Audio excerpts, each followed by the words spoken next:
अब आ जाते हैं हम लोग करंट अफेयर्स एंड मिसलेनियस पे।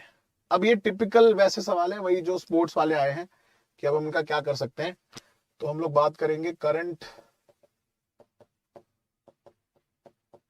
Affairs and miscellaneous.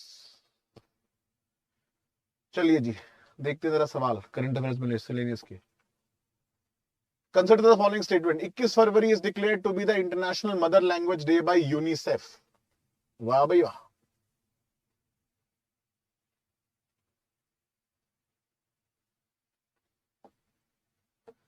यार मुझे एक बात बताओ आप लोग, लैंग्वेज का यूनिसेफ से क्या लेना देना है? It should not be UNESCO.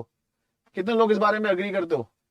Language का यूनिसेफ क्या करेगा भैया? यूनेस्को नहीं होना चाहिए? या चलो यूनिसेफ, यूनेस्को नहीं तो कोई और तो होगा। यूनिसेफ इंटरनेशनल चिल्ड्रंस फंड का लैंग्वेज से क्या लेना देना है?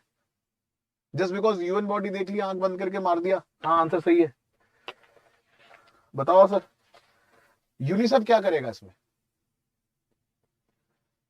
ये चीज सब चीजें एग्जाम में नहीं समझ में आती है, पहले इसीलिए मॉक देना जरूरी है कि ऐसे रेड फ्लैग्स जिनको हम बोलते हैं आइडेंटिफाई किया जा सके, खतरे की घंटी। देखो अरे यूनिसेफ का क्या करना है इसमें, हटाओ इसको। Demand that Bangla has to be one of the national languages was raised in the constituent assembly of Pakistan. अब ये आई एग्री कि आपको नहीं आता होगा, बहुत सारे लोगों ने जिन्होंने नहीं पढ़ा होगा, I agree. Personally given a choice I would have skipped this question. अब सारे पेपर में सारे क्वेश्चन तो नहीं करने थे, इस पेपर में मेजरली जो सवाल आपको छोड़ने थे वो ऐसे ही सवाल थे कि इसको आप छोड़ सकते हो क्योंकि you are not really sure कि इसका बी भी होगा या नहीं होगा। और दूसरे जैसे हिस्ट्री के सवाल बहुत सारे ऐसे आए जिनको हम कह सकते हैं यार छोड़ना पड़ेगा। 100 में 100 तो अटेम्प्ट नहीं करने, मैक्सिमम जितने हो सकते हैं जनरली 80-85 प्लस। तो 15 सवाल तो तब भी छोड़ोगे। तो I would have been generally कि भाई इसका मुझे सेकंड नहीं पता बट ये वैसे सही है, इसकी डिमांड की गई थी। अब यहाँ पे बांग्ला जो पाकिस्तान लिखा है, they are referring to east Pakistan. At that time was there was no Bangladesh no. तो ईस्ट पाकिस्तान क्या अब बांग्लादेश हो गया। अब ये सवाल क्यों पूछा गया? भाई बंगा बंधु जी की एनिवर्सरी थी, शेख मुजीबुर रहमान, मोदी जी गए थे कि नहीं गए थे बांग्लादेश सेलिब्रेशन के लिए? PM Modi visited. अब सोचो ना कि विजिट से रिलेटेड क्यों पूछा गया। पीएम मोदी गए, उनकी सेलिब्रेशन एनिवर्सरी में बांग्ला को डिमांड कर लेके ईस्ट पाकिस्तान की एनिवर्सरी थी 1971 वॉर की। देखो सवाल कहां से आ रहा है, मोदी जी का विजिट करने उससे रिलेटेड यहां पूछ ले, डायरेक्ट सवाल नहीं है, करंट अफेयर्स अप्लाइड क्वेश्चन। तो ईस्ट पाकिस्तान उस समय, और ऑब्वियसली बात है भाई ईस्ट पाकिस्तान बांग्लादेशी थे वहां पे, तो बांग्ला स्पीकिंग पीपल तो बांग्ला डिमांड करेंगे। That was the main demand, one of the main demands. Second is correct. But if you people do not know, अगर लग रहा है कि भाई रिस्क लेना है, बहुत ज्यादा नहीं क्लियर हो रहा है, तो ले सकते थे यहाँ पे कि सेकंड हो सकता है, पॉसिबिलिटी बहुत ज्यादा सही होने की। बट अदरवाइज ये क्वेश्चन थोड़ा फंसा सकता था आपको, तो वो आपके ऊपर है। अब ये अगला सवाल है, ये सवाल को हमने सोचा कि भाई ये पॉलिटी में है या इन्वायरमेंट में है, तो ये टेक्निकली पॉलिटी प्लस इन्वायरमेंट का सवाल है।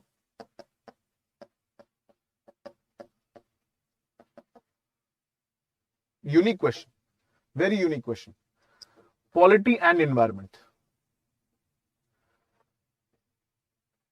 सवाल है कि राइट टू द सिटी, शहर का अधिकार, एक सम्मता मानव अधिकार है, ह्यूमन राइट है।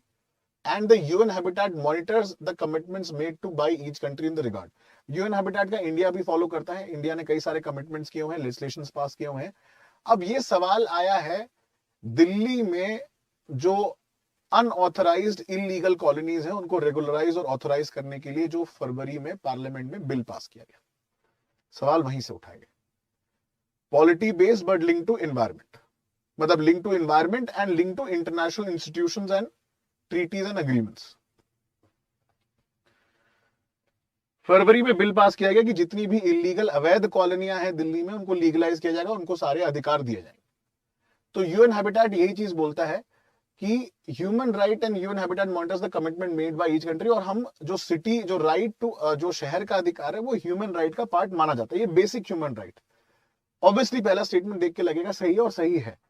दूसरा बोल रहा है right to city gives every occupant of the city the right to reclaim public spaces and public participation in the city. शहर का अधिकार, शहर के प्रत्येक निवासी को शहर में सार्वजनिक स्थानों को वापस लेने, रिक्लेम करना एवं सार्वजनिक सहभागिता, पार्टिसिपेशन का अधिकार देता है। Sounds logical. भाई अल्टीमेटली सिटी क्या है? City is a organization of people basically living in a community and society in a unit. तो वहां के लोग जब तक इक्वली पार्टिसिपेट नहीं करेंगे तो सिटी का ग्रोथ डेवलपमेंट नहीं होगा। So ultimately the point is that in a city everybody is a stakeholder. हर कोई की सहभागिता है, everybody is a stakeholder, हर किसी का अपना एक रोल है। दूसरा भी सही है। तीसरा ट्रिकी है जिसको लेके सी और डी में अगेन सवाल फंस रहा है।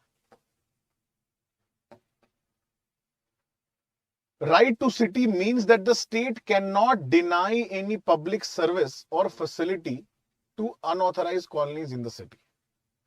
Logically this is wrong. Logically this is wrong क्योंकि भाई कोई चीज अगर इलीगल है, अनऑथराइज्ड है, तो उसमें रिस्ट्रिक्शन तो लगेंगे ना कुछ। अभी बोल रहा है कि शहर का अधिकार के आशय यह है कि राज्य शहर की अनधिकृत बस्तियां, इलीगल कॉलोनीज जो है, किसी भी लोक सेवा अथवा सुविधा से वंचित नहीं रहे। तो इसी को लेकर तो बिल लाया गया कि ये जो इलीगल कॉलोनी, वहां पानी नहीं आ रहा, बिजली आ रहा, नहीं आ रहा, उनको दिया जाएगा। ठीक है, उनको दिया जाएगा ना। सारा आइडिया यही है कि जो ये कॉलोनी में लोग रह रहे हैं उनको क्या है, इलीगल कॉलोनीज को अभी डिमोलिश करने को लेकर आपने देखा होगा सुप्रीम कोर्ट के ऑर्डर आए।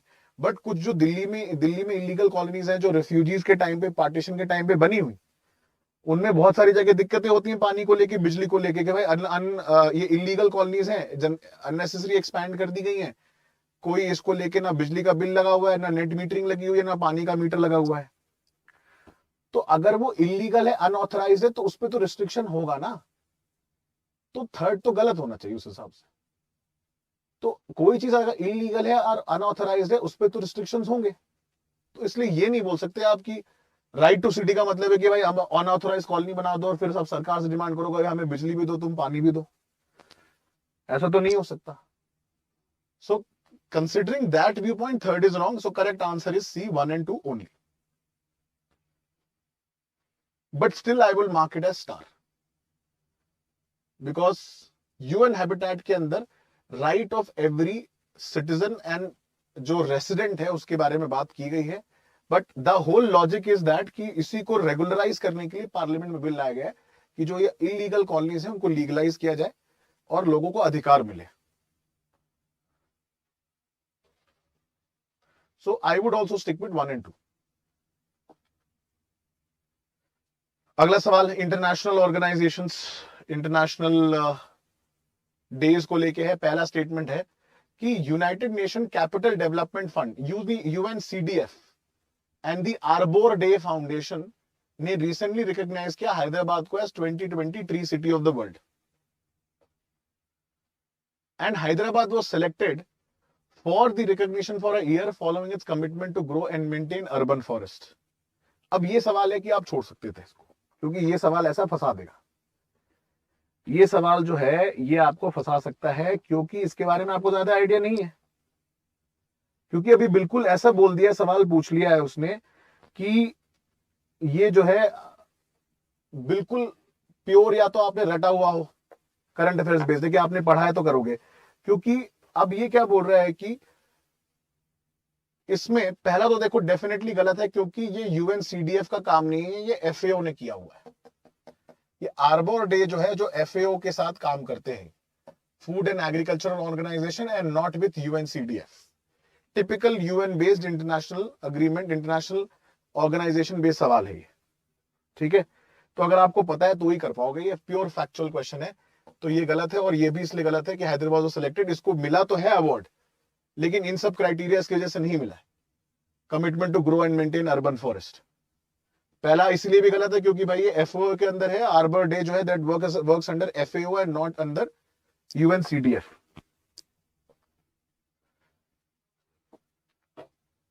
प्योरली फैक्चुअल सवाल है, मतलब उसको छोड़ा जा सकता था, मतलब उसमें ना ज्यादा आपको कुछ कर नहीं सकते, पता है तो ठीक है, नहीं पता तो आगे बढ़ो, दूसरे पे कर लो। Again very very untypical question, very very untypical question.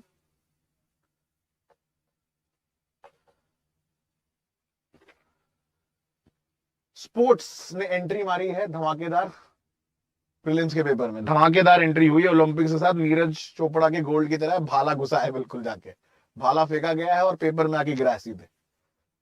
Consider the following statements in respect to Laureus world sports award which was student year 2000। नहीं पता कर नहीं कर सकते इसको आप, मैं आपको गारंटी दे सकता हूं, मतलब जो स्पोर्ट्स को क्लोजली फॉलो नहीं कर सकता, प्योरली फैक्चुअल सवाल छोड़ दो। अब इसमें कौन याद रखता है भाई टाइगर वुड्स कितनी बार जीते हैं, कि रॉजर फेडरर कितनी बार जीते, राफेल नडाल कितनी बार जीते। भाला ही देना है तो ऐसा क्या भाला दे दिया आपने बिल्कुल ही पेपर में, लॉरियस क्या करना है लॉरियस स्पोर्ट्स अवार्ड का, इंडियन में सचिन तेंदुलकर जी को मिला, बहुत पहले मिला, अब भाई इतने लोगों को मिला ही नहीं है, हम इंडियन से जब तक कंसर्न ही नहीं करते हमें क्या करना। सो द पॉइंट इज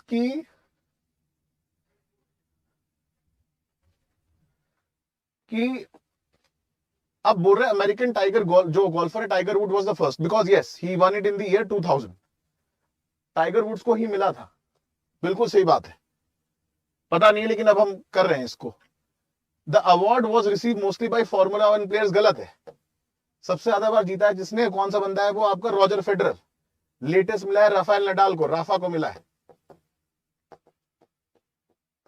अब ऐसे सवाल में क्या कर सकते हो आप, पहली बात तो स्पोर्ट्स पढ़ते नहीं थे लोग यूपीएससी के लिए, स्टेट पीएससी की अगर आप तैयारी कर रहे हो तो आप समझ सकते हो कि भाई स्टेट पीएससी वालों में पूछा जाता है। तो अब आंसर सी है, क्योंकि रॉजर फेडरर को सबसे बार मिला है, 5 बार मिला है उनको, लगभग 5 बार मिला है। लेटेस्ट राफेल नडाल है, पहली बार मिला था टाइगर वुड्स को। ये जबरदस्ती वाला सवाल है बट ठीक है। अब ये देखो, ये तो मैं कह सकता हूं कि ये थोड़ा अनएक्सपेक्टेड नहीं था, अनएक्सपेक्टेड इसलिए क्योंकि स्पोर्ट्स पूछ लिया, बट वैसे अनएक्सपेक्टेड नहीं क्योंकि Olympics is a big event, और ओलंपिक्स में इंडिया ने बेहतरीन परफॉर्मेंस किया, चाहे वो पैरालंपिक्स हो चाहे वो ओलंपिक्स हो। सवाल आ गया कि भाई consider the following statements regarding the 32nd summer Olympics. तो अभी जो हुए उनको हम समर ओलंपिक्स बोलते हैं, एक विंटर ओलंपिक्स भी होता है जैसे सोची रशिया इन सब जगह हुआ था। अभी बोल रहा है कि official motto for this Olympic is a new world. Actually में जो ऑफिशियल मोटो है ओलंपिक का, वो आपका लैटिन इन ग्रीक टर्म में अगर आप देखोगे उसको सिटियस एल्टियस फोर्टियस बोला जाता है। इट मींस सिटियस एल्टियस फोर्टियस, आप कहीं पे भी देखोगे हर जगह लिखा रहेगा, ओलंपिक्स में भी लिखा रहता है। That means faster higher stronger, faster higher stronger, ये ऑफिशियल मोटो है उसका। सिटियस एल्टियस फोर्टियस, फोर्टियस मीन स्ट्रॉन्गर, तो ये गलत। Sport like climbing, surfing, skateboarding, karate and baseball are included in the Olympics, 2016 से इंक्लूड किया गया है, ये सही है। अब ये भी नहीं पता हो सकता था बिकॉज भाई इतना डेप्थ में कौन पढ़ रहा है ओलंपिक्स के लिए कि कब कौन सा स्पोर्ट है। हाँ अगर आपने क्लोजली फॉलो किया तो आप कर सकते थे।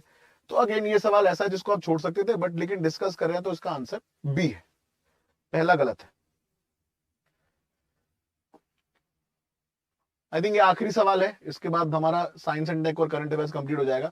अब ये भी सवाल, विराट कोहली से बहुत ज्यादा प्रेम है मुझे लगता है एग्जामिनर को, जो भी जिसने भी भाई साहब ये पेपर बनाया आज का, ये तो मानना पड़ेगा कि वो स्पोर्ट्स लवर है और साइंस लवर तो बहुत ज्यादा है, और उससे भी ज्यादा पीएचडी स्कॉलर है हिस्ट्री में, ये तो मैं मान जाऊंगा, क्योंकि विराट कोहली का बहुत बड़े फैन लगते हैं जिसने भी ये पेपर बनाया है।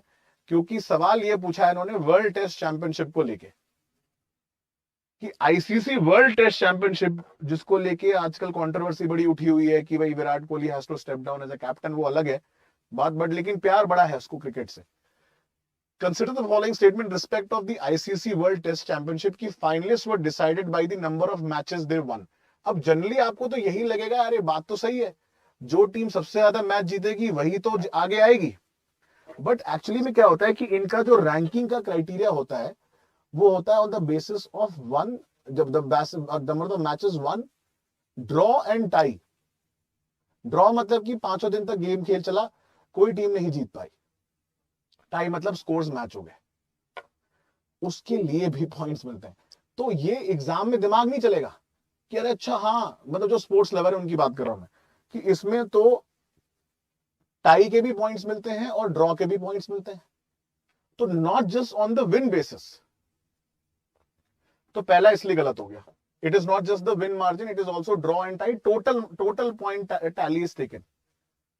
और New Zealand was ranked ahead of England because it won more England matches than England. ऐसा नहीं है, बहुत सारे मैचेस टाई हो गए, क्योंकि बात यहां पे सिर्फ वन की आ गई, जीतने की बात नहीं है यहां पे। अगर आप टाई भी हो रहे हो और अगर आपका मैच ड्रॉ भी हो रहा है, उसके लिए भी पॉइंट्स मिले, न्यूजीलैंड वहां जीत गया। Answer is D.